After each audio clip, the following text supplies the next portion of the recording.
Nos encontramos en el videotutorial número 5 del curso de electrónica.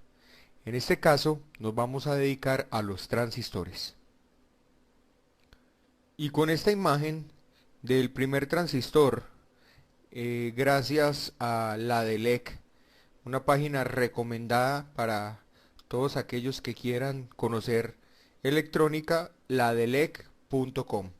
Allí en mi página está también la dirección, un enlace hacia la DELEC, así que todos pueden visitar esta web. Este es una imagen del primer transistor.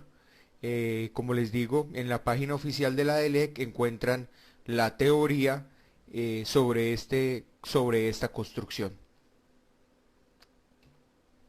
Ahorita sí, entrando en materia, los transistores, pues como todos sabemos, todos los seguidores de este curso que tienen un poco de nociones de electrónica, la verdad es que estos elementos han facilitado en gran medida el diseño de circuitos electrónicos en tamaño reducido.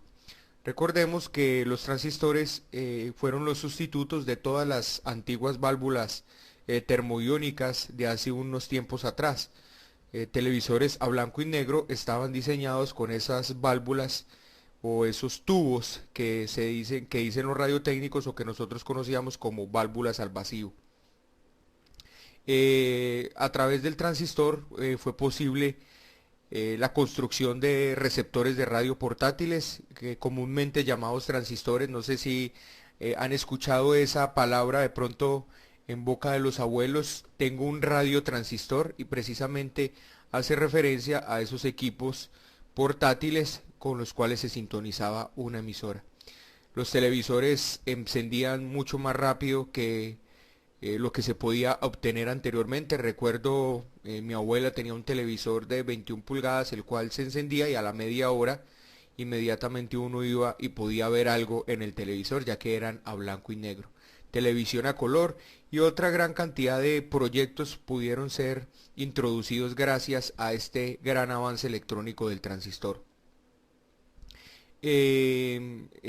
Antes de aparecer los transistores, pues los aparatos a válvulas de vacío tenían que trabajar con tensiones bastante altas, tardaban más de 30 segundos en empezar a funcionar y no se podía trabajar en ningún caso con baterías porque aparte de que trabajaba con tensiones supremamente altas, pues necesitaban un gran consumo de corriente, por lo tanto se consumían las baterías inmediatamente.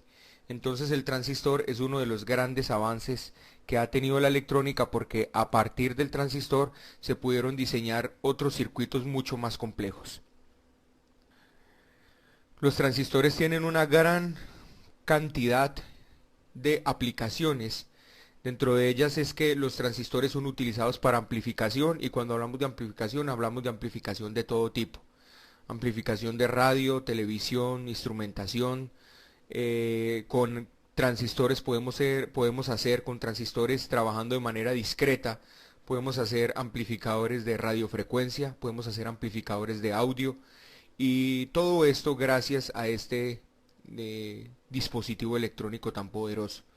Podemos también generar señales, podemos tener con transistores osciladores, generadores de onda, emisión de radiofrecuencia. También podemos trabajarlos en conmutación. También actúan como interruptores, control de relés, fuentes de alimentación conmutadas, control de lámparas, modulación por ancho de pulso o lo más conocido como Pulse Width Modulation PWM. También podemos trabajar con ellos detección de radiación luminosa a través de algo que se llaman fototransistores. Los transistores de unión bipolar se llaman de esa manera, transistores BJT, transistores de unión bipolar, que son los transistores más conocidos, digámoslo así, no los más básicos, sino los más conocidos. Tienen tres terminales llamados base, colector y emisor, y depende del tipo de encapsulado que se tenga en este transistor, pues de esa manera también depende la distribución que tienen sus pines. Listo, quiero que analicemos varias cosas. Los transistores, dentro de los transistores de unión bipolar o BJT, tenemos dos tipos de transistores. Uno que es conocido como NPN, aquí lo podemos ver, y otro que es conocido como PNP. Parte de la teoría de esto lo expliqué cuando hablamos de diodos, así que si están viendo por primera vez este video tutorial y no han visto los anteriores, por favor remítanse al capítulo número 4 de este mismo curso donde está la teoría sobre diodo y allí sabrán a qué hacemos referencia cuando hablamos de uniones NP y PN. Entonces, cuando hablábamos de diodos decíamos que los diodos tenían una unión NP y el transistor tiene otra unión adicionalmente a esa NP o a esa PN. En este caso es digamos que una complementaria. Tenemos entonces una unión NPN, o sea, una unión cargada eléctricamente negativa, una unión cargada eléctricamente positiva y otra unión cargada eléctricamente negativa. Ese es el transistor NPN. Y en el otro caso tenemos el transistor PNP, que es una unión cargada eléctricamente positiva, una unión cargada eléctricamente negativa y otra cargada eléctricamente positiva.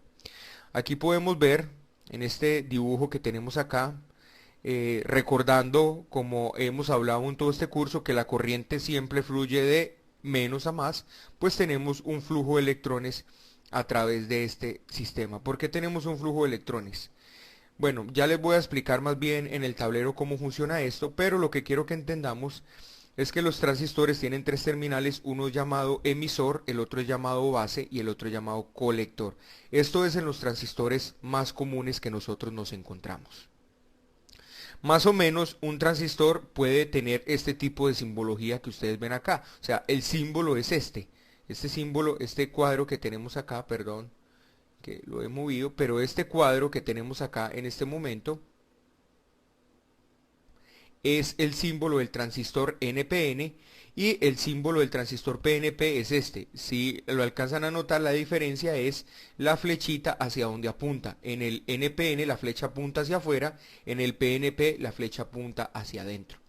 Pero lo que quiero decirles con este dibujo que está acá arriba es que más o menos internamente es lo que tiene un transistor.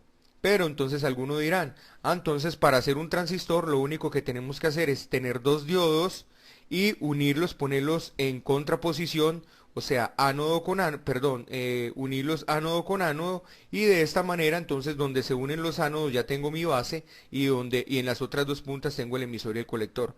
No, lo que quiero explicar con esto es que aquí podemos ver prácticamente la unión NP y la unión otra vez PN, acá la podemos ver, entonces esta unión es N, P y otra vez aquí PN. Es como si tuviésemos dos diodos ubicados de esta posición, pero si ustedes hacen esto, eléctricamente no les va a funcionar como un transistor, porque influyen otras cosas. Dentro de esos influye mucho la capa del gap o lo que hablábamos anteriormente. En esto, en el transistor PNP pues tenemos lo mismo, la unión PN y la unión NP. Por eso, entonces podemos decir que esto es lo que tiene un transistor internamente. Un transistor, como decimos anteriormente, tiene tres terminales, uno es llamado base, colector y emisor, y en este dibujo que tenemos acá, en este símbolo que tenemos acá de un transistor convencional llamado 2N3904, cuyo reemplazo OSG es el 123AP, más adelante estaremos hablando de esto.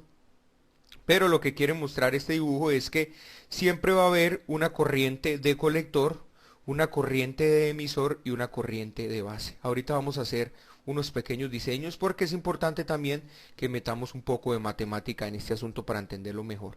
Y en este otro también tenemos, lo que ustedes pueden ver acá, tenemos una corriente de colector, una corriente de emisor y una corriente de base. Entonces, dependiendo de la corriente de base, vamos a tener un flujo de corriente, en este caso de emisor a colector, pero la verdad es que lo diseñamos de esta manera porque para diseños electrónicos es mucho mejor analizar la corriente que va desde positivo a negativo. Entonces, como ustedes pueden ver, lo que quiero decirles en este momento para que me entiendan fácilmente, es que un transistor es una fuente de corriente que depende de corriente. Algunos que de pronto conozcan electrónica no habrán escuchado nunca esta teoría, pero esta teoría a mí me funcionó demasiado bien. ¿Qué quiero decir con una fuente de corriente que depende de corriente? Pues muy sencillo, que por el colector va a circular una corriente que será la misma aproximadamente que circule por el emisor y esa corriente sencillamente va a estar determinada por una corriente de base. ¿Por qué? Porque el transistor tiene una composición interna que se llama el beta. Los transistores tienen un beta y ese beta podemos decir que es la ganancia del transistor y esa ganancia está determinada en la ganancia que va a tener el transistor en corriente y ya les voy a explicar eso con mucho más detalle. Entonces, si yo quiero que haya una circulación de corriente por el colector, es necesario que haya una corriente, un flujo de corriente por la base. Y la corriente máxima que yo puedo trabajar por el colector va a ser determinada por la corriente que entra por la base. Entonces, por eso estoy diciendo que el transistor BJT es una fuente de corriente que depende de otra corriente. Eso es lo que estoy diciendo. Y de la misma manera, en el transistor PNP, que es este, pues vamos a tener lo mismo, solo que la corriente va en sentido contrario porque está polarizado de una manera diferente. Como les digo, ya lo vamos a analizar haciendo unos ejercicios. Pero entonces quiero que entendamos que un transistor es una fuente de corriente que depende de corriente. Los transistores comúnmente son estos que tenemos acá, podemos tener varios tipos de transistores. Este transistor de acá es un transistor comúnmente conocido como transistor para trabajar altas potencias. Son transistores que son ubicados en circuitos electrónicos que por lo general se calientan mucho. Este, pues, aunque parece un transistor, la verdad que no es un transistor. Acá podemos ver una simbología que nos hace que esto no es un transistor. Más adelante explicaré elementos como esto. Este que está aquí, si es un transistor, tiene un tipo de encapsulado muy diferente, pero sigue siendo un transistor. Este también es un transistor, esto es otro transistor y esto es otro transistor. Cualquiera de estos que ustedes encuentren de este tipo de encapsulados en diseños electrónicos, ya inmediatamente me puede decir que eso me está haciendo referencia a un transistor. Pero tenemos otros encapsulados también. Por decir estos encapsulados. Estos encapsulados que tenemos acá son encapsulados de transistores de montaje superficial, estos dos, el MMBT3906 y el PZT3906 son encapsulados de montaje superficial, mientras que este es un encapsulado normal TU92 que es este, viéndolo de frente, es exactamente este que tenemos acá. Entonces son diferentes encapsulados que tenemos de transistores. Ahora quiero que veamos una gama mucho más amplia y que veamos esta imagen que está acá. Todos estos que ustedes pueden ver acá son transistores y como ustedes pueden ver, la distribución de los pines no es la misma para todos los tipos de transistores. Por decir algo, en este transistor que tenemos acá aparece emisor, base, colector. Pero ya en este transistor que tenemos acá aparece emisor, colector y base. Entonces son dos tipos de transistores totalmente, o sea, pueden ser que tengan el mismo, que sean NPN ambos, pero los transistores tienen los terminales están ubicados en una posición muy diferente. Lo mismo este, colector emisor base, colector base emisor. Así que es bueno que nosotros tengamos en cuenta el tipo de distribución de pines que tiene nuestro transistor para no ir a cometer errores. Y esto nos lo muestra fácilmente algo que nosotros conocemos como SG o libro de referencias y más adelante vamos a verlo también. Todos estos son tipos de transistores, acá podemos ver esto y hay algunos transistores que ustedes están viendo que tienen como una nomenclatura diferente. Aquí tenemos GSD, DSG, aquí tenemos por decir KA-gate y esto lo que quiere decir es lo siguiente, no todos los transistores son transistores BJT. Hay transistores también llamados FET, hay transistores llamados JFET, hay transistores llamados MOSFET y ya los vamos a analizar. Y lo importante de esto es que entendamos que los FET, MOSFET no tienen la misma distribución de pines que tienen los transistores BJT.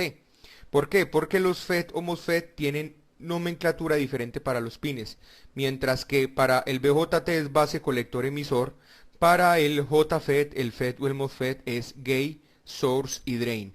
O sea, compuerta, drenador y fuente, o source. O, como lo llaman muchos otros, sumidero.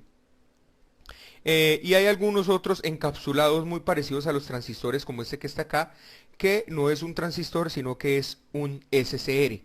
Y el SCR, digamos que tiene funciones de transistor, pero no es un transistor. ¿Por qué? Porque es un switch controlado. Un SCR es sencillamente un switch controlado. Un transistor puede comportarse como un switch controlado, pero no es un switch controlado, mientras que un SCR sí.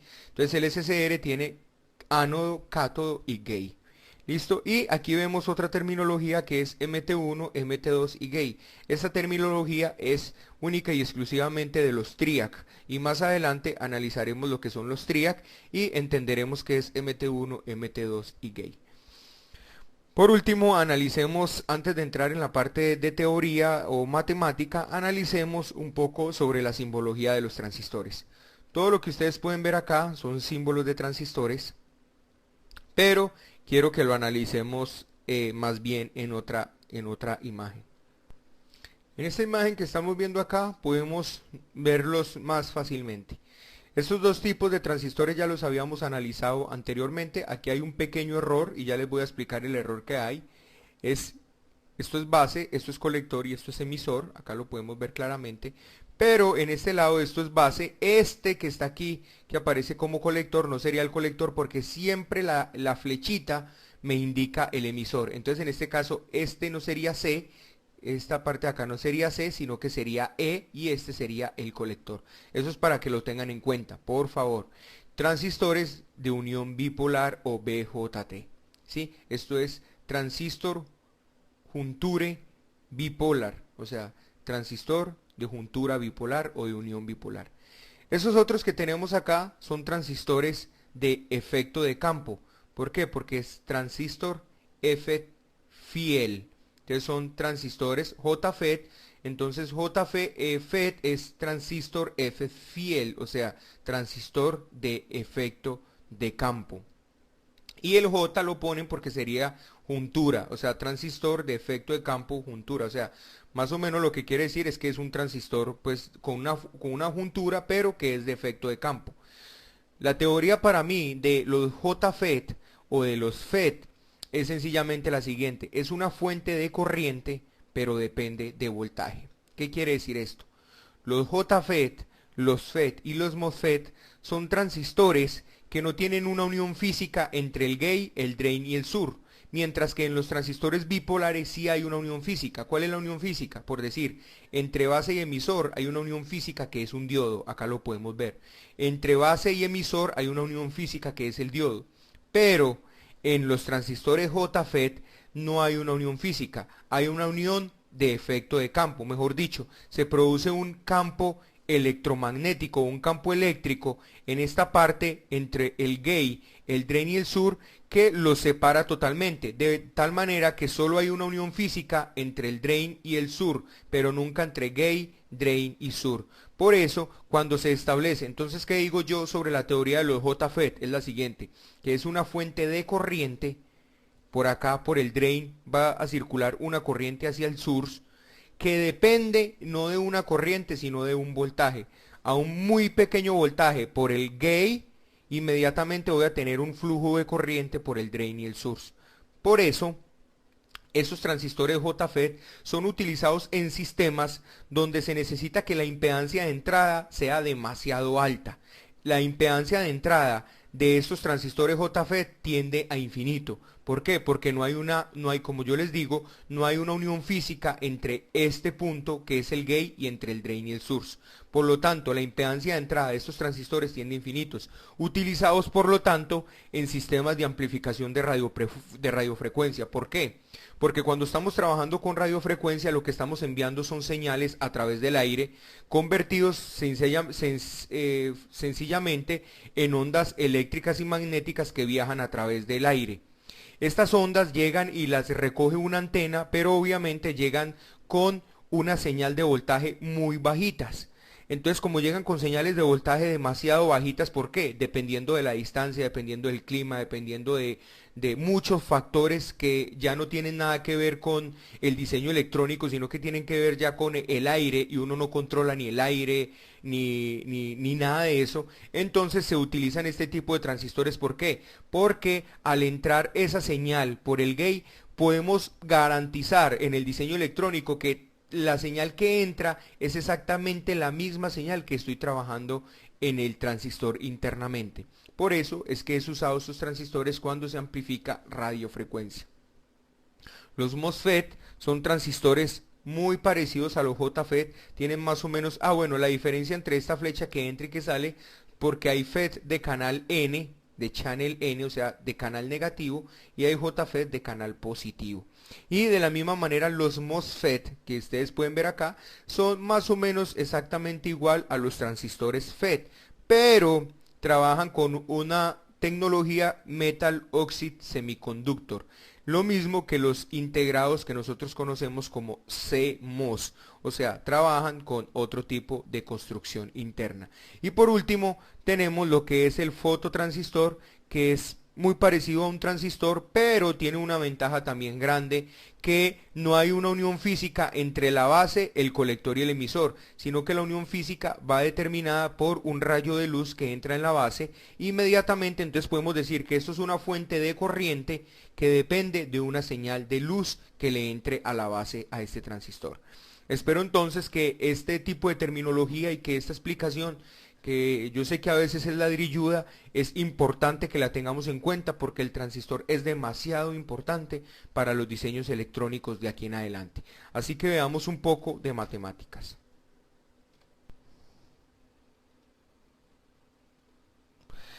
Listo, mis queridos amigos. Entonces, vamos a mirar algo de BJT. El BJT entonces habíamos dicho que es una fuente de corriente que depende de corriente. Habíamos analizado en videotutoriales pasados, analizamos la ley de Ohm, muy necesaria para este diseño que vamos a hacer acá. Y aparte de eso, muy importante también tener un poco en cuenta las leyes de corrientes de Kirchhoff, analizadas también en la clase pasada. Vamos entonces a hacer lo siguiente. Tenemos un transistor de la siguiente manera.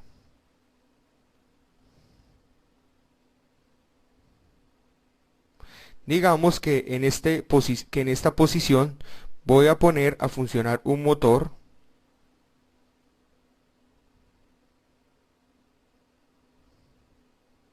que va a ir conectado a VCC, y por acá voy a trabajar una resistencia que va a ir conectada también a VCC. Entonces lo que quiero que analicemos es lo siguiente. Esta corriente, aunque sabemos que la corriente iría en este sentido de negativo a positivo, vamos a diseñarla en este sistema de positivo a negativo, sencillamente para facilidad en el diseño. Pero ya sabemos que es exactamente igual. Digamos que este motor es un motor para 12 voltios. Vamos a hacer una cosa aún mejor.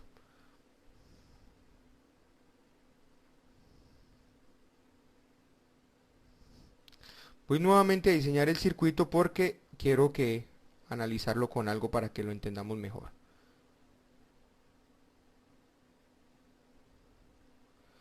Algunos me dirán, ojo Roosevelt, que ese no es el símbolo de electrónica.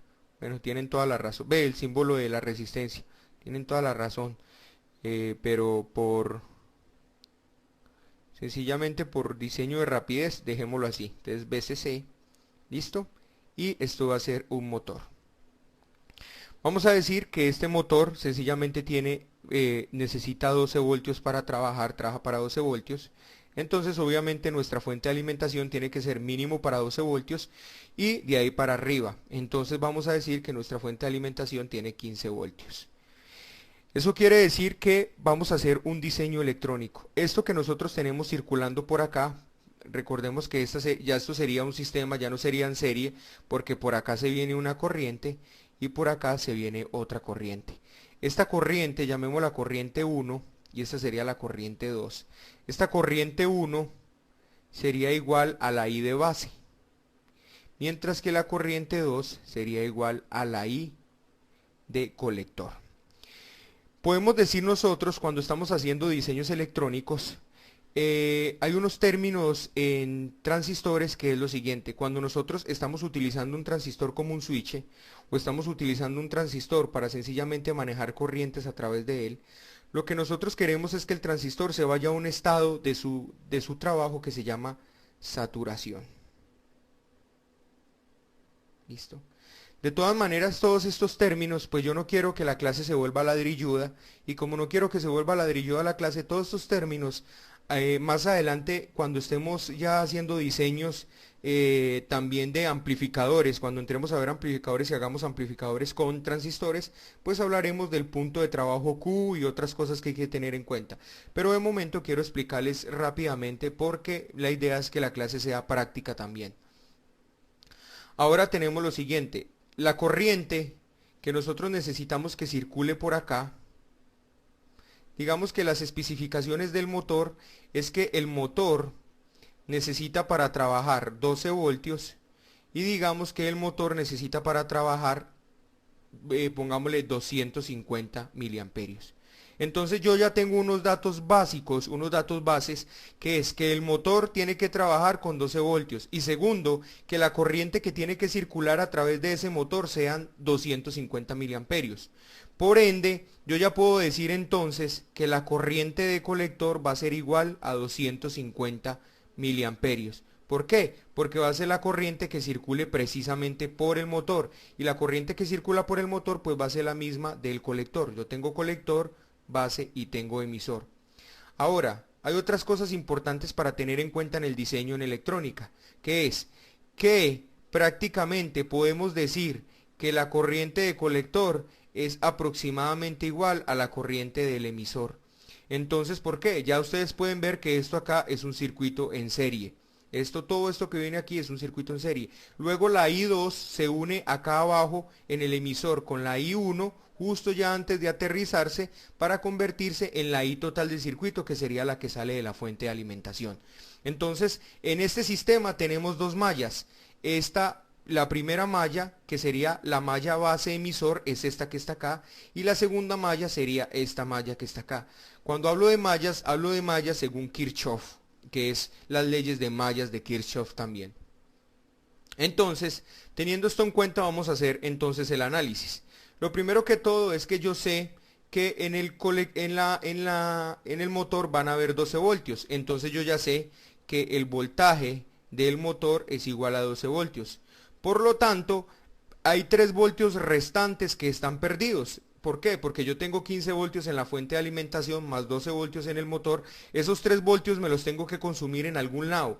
Porque si no me los consumo, yo tendría que decir que estos 15 voltios están en el motor. 15 voltios. ¿Por qué? Porque la fuente de energía, la que suministra energía es la fuente de alimentación y todo el resto de elementos son sistemamente elementos pasivos que lo que hacen es apoderarse de esa energía que le está suministrando esta fuente de alimentación. En este caso, pues sencillamente yo voy a decir que los 3 voltios van a estar acá en esta resistencia de diseño. Obviamente acá hay 3 voltios. ¿Por qué? Porque si yo tengo 12 y 3 que tengo acá, pues inmediatamente tengo 15 voltios. Entonces ya puedo decir entonces que el voltaje en la resistencia es igual a 3 voltios. Con este diseño en mente, entonces yo ya puedo decir lo siguiente, que hay otro voltaje que me haría falta, que sería el voltaje que hay entre el colector y el emisor. Hay que tenerlo en cuenta, pero para este caso el voltaje colector-emisor sería igual a 0 voltios. ¿Por qué? Porque yo voy a determinar que esto cuando el transistor se active se vaya a saturación de tal manera que esto se ponga y se me ponga como si fuera un cortocircuito aquí, como si fuera un switch totalmente cerrado, como si esto se cerrara acá, este switch, de tal manera que yo ya tengo entre el colector y emisor un corto, entonces podría decir que lo que hay acá es lo mismo que hay acá, exactamente 0 voltios. Entonces, de tal manera que yo podría hacer el diseño de la siguiente manera. Ahora, ¿qué me faltaría diseñar? Me faltaría diseñar qué voy a tener en esta resistencia. ¿Qué voltaje voy a tener en esta resistencia? ¿Qué corriente va a circular por acá? Y para eso entonces hacemos uso de lo siguiente. Nosotros sabemos, si tenemos este diseño que tenemos acá, entonces podemos decir que VCC menos, vamos a llamar esta RB, o sea R de base, y vamos a llamar esta de acá RC, o sea R de colector. Entonces yo tengo que VCC menos R de base menos, mire que voy siguiendo la malla, me voy siguiendo la malla hasta que llegue a 0. VCC menos el voltaje en RB, perdón, aquí me equivoqué, es voltaje en RB menos el voltaje que hay en base emisor es igual a este 0. Inmediatamente ya llego y encuentro el 0. Por lo tanto, yo ya sé que 15 voltios que tiene mi fuente de alimentación menos el voltaje de lo que es en la resistencia de base menos el voltaje base emisor. El voltaje base emisor es fácil descubrirlo, por lo menos teóricamente. ¿Por qué? Porque en la unión base emisor sencillamente hay un diodo. Acá podemos ver el diodo, mírenlo. En la unión base emisor hay un diodo. Y si nosotros recordamos la unión base emisor, o sea, cuando hay un diodo tenemos una caída o una tensión, por lo menos idealmente de 0.7 voltios. Entonces, menos 0.7 voltios igual a 0. Esto ya me determina lo siguiente, que 15 voltios menos 0.7 voltios es igual al voltaje en R base. Sencillamente hice un despeje ahí de coquito, o sea, de matemática supremamente elemental, pasé este para acá y este que está restando lo paso al otro lado a sumar. Entonces, esto ya me dice que el voltaje que hay en la resistencia de la base necesariamente tienen que ser 14,3 voltios. ¿Sí? Haciendo esta malla de acá, esta malla que tenemos acá. La otra malla ya la tenemos toda descubierta, ya sabemos que el motor son 12 voltios, ya sabemos que el voltaje en la resistencia de colector son 3 voltios y ya sabemos que el voltaje colector emisor es igual a 0 voltios. Voy entonces a pasar de hoja. Ahora, ¿qué tendríamos que hacer acá? Entonces voy a volver a hacer el diseño rápidamente para que sigamos con... Aquí está el motor. Vamos a conectarlo a VCC. Aquí está mi resistencia y viene conectada también a VCC. Ahorita los tenía unidos, pero no hay problema, es exactamente lo mismo. Y aquí tengo mi aterrizaje. Entonces, ¿qué me falta hallar? Si ya tengo que el voltaje en la resistencia B es igual a 14.3 voltios, o sea 15 menos 0.7 que se come este. Entonces, ese es el voltaje que está cayendo acá. Entonces me falta una cosa, ¿cómo hago para saber la corriente que va a circular por acá? Bueno, la corriente que va a circular por acá, matemáticamente, idealmente también es muy fácil calcularla. ¿Por qué? Porque podemos hacer lo siguiente. I de base, póngale cuidado, perdón, I de colector, o sea, la corriente que circula por el colector es igual a beta veces la I de base. ¿Listo? ¿Qué quiere decir esto? Ojo, y que esto es importante que lo tengamos en cuenta. Los transistores, todos en un libro de referencia que se llama el libro SG, no sé cómo se llamará en otros países, pero es el libro donde uno encuentra todas las referencias de los transistores y obviamente el fabricante allí nos da todos los datos que necesitamos saber de esos transistores. Y dentro de esos datos hay uno demasiado importante que se llama corriente máxima de colector. Cuando hablamos de corriente máxima de colector es que el transistor viene diseñado para que por su colector fluya una corriente máxima al valor que está estipulado por el fabricante del dispositivo. Quiere decir que si este transistor máxima corriente por el colector son 300 miliamperios, así yo meta por la base una corriente totalmente grande que multiplicado por el beta se aumente de tal manera que suba por encima de 500 miliamperios, pues no lo voy a poder hacer porque el transistor se me va a dañar.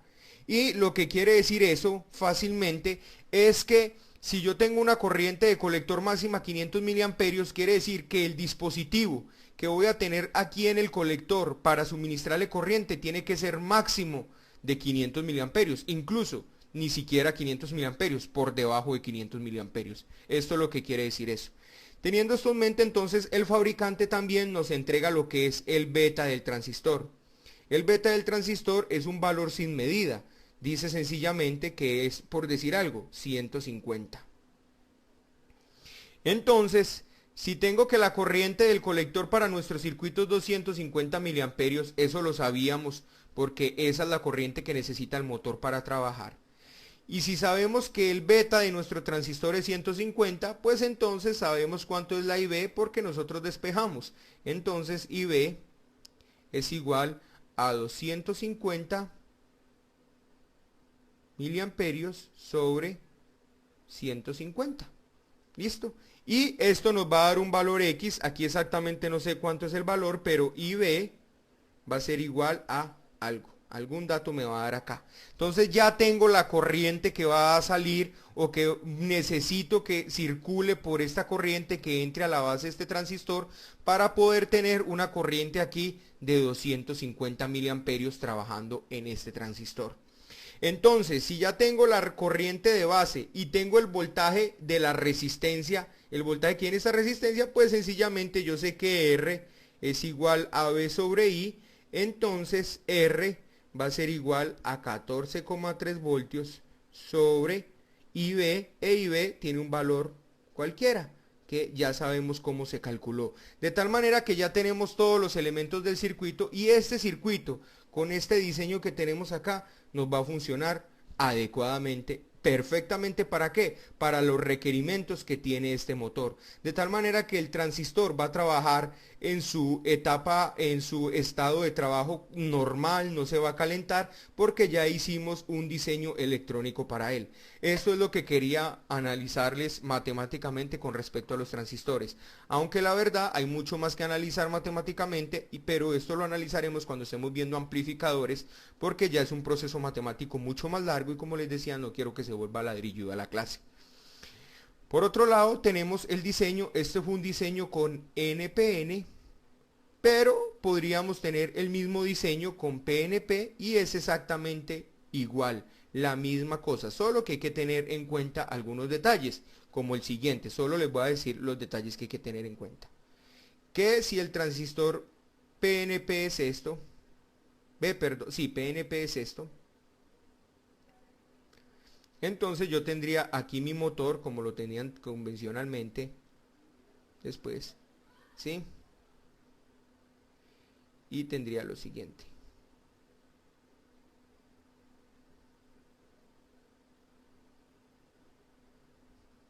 Y este iría conectado a VCC.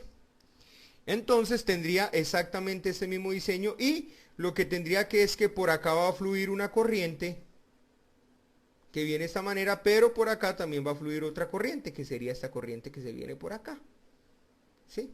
Y eso es lo que hay que tener en cuenta sencillamente cuando estemos haciendo este diseño. Que la corriente, obviamente, pues anteriormente, mire que iba, obviamente tengo una corriente de base también que sería esta, ¿sí? Pero la corriente de base ya la pueden, bueno, aunque idealmente, o sea, verdaderamente es así, pero teniendo en cuenta el diseño que hicimos anteriormente, esta sería mi corriente de base y esta sería mi corriente de emisor. Mire que este es el emisor, véalo acá, pero que sería igual a la corriente que va a circular por el colector. Es esto mismo, solo que hay algunos símbolos que cambian, pero el diseño se hace exactamente de la misma manera. Así que creo que no tengo más que decirles por el momento de transistores. Hagan sus pruebas, hagan sus montajes y ya en el próximo video tutorial vamos a hacer montajes sobre un simulador de circuitos electrónicos en el que vamos a hacer pruebas de resistencia, diodos y transistores, todos unidos funcionando en un sistema y en un circuito electrónico completo para que podamos darle un poco más de movilidad a nuestro curso. Que Dios los bendiga y hasta el próximo video tutorial.